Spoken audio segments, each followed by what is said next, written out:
Okay guys, so 1.6 was order of operations, which should be a review for you guys. But let's just talk about what order of operations are, and why it's important is because if you don't follow these order of operations and you have a long expression, kind of like the examples I give you down here, if you don't follow the order of operations, you're going to get a completely different answer. So you really want to make sure you keep these in mind throughout the year. So P is going to be the first thing that you do in order of operations. And if you remember correctly, these are parentheses.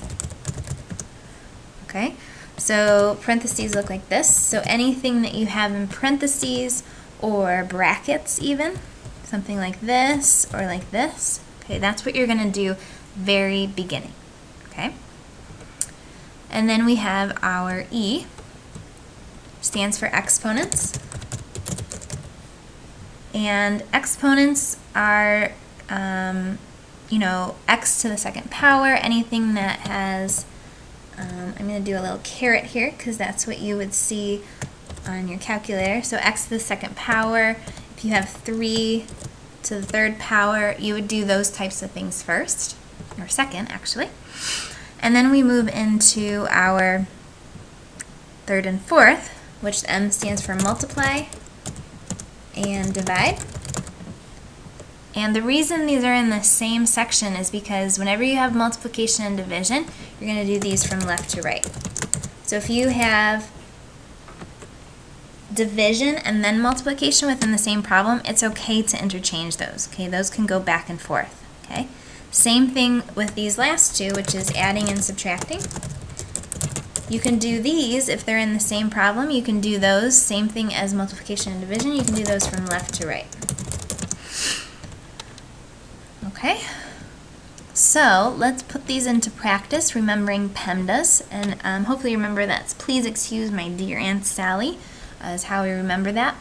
So if we're putting Pemdas into practice here for this first problem, P is first, and that's parentheses. So we're going to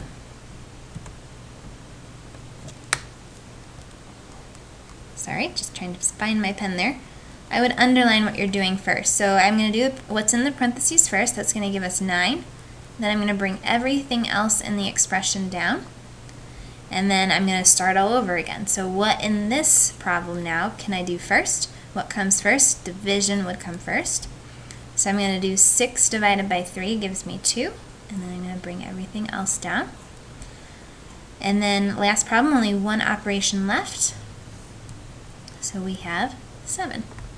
Okay, if you started over here, did this first, or did this first, you'd get a completely different answer. So that's why order of operations is really important.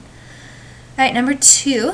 First thing, I don't see any parentheses, but I do see an exponent. So I'm going to do that first. So 3 to the second power is going to be the same thing as 3 times 3. So that's going to give me 9. And then I'm going to bring everything else within the expression down.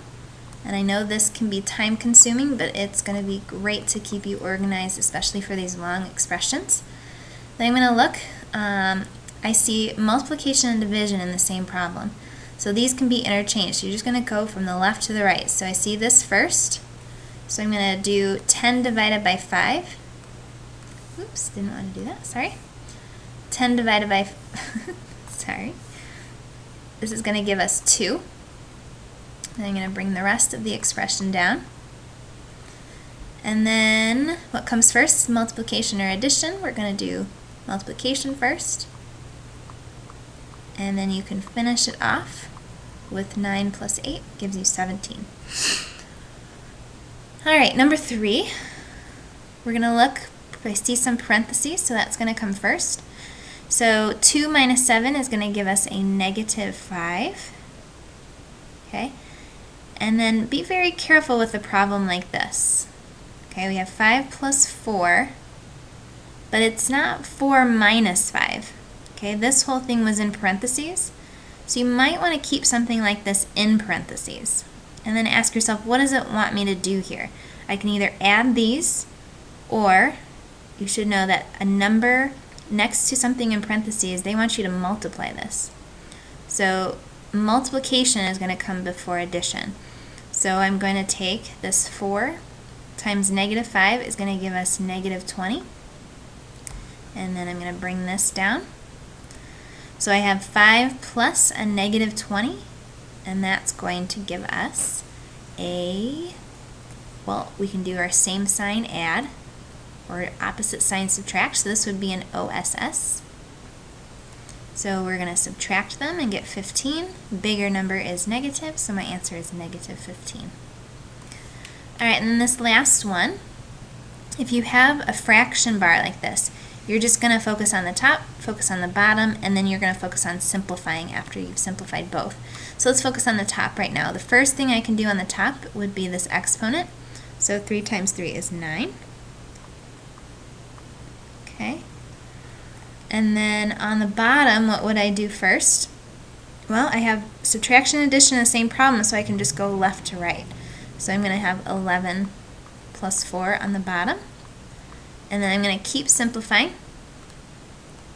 So I have 9 minus 4 gives me 5. And then 11 plus 4 gives me 15. And then once you get to this point, it's just a fraction. So we've learned our fraction skills. We're just going to simplify that fraction. So the number I can divide by both of those would be 5.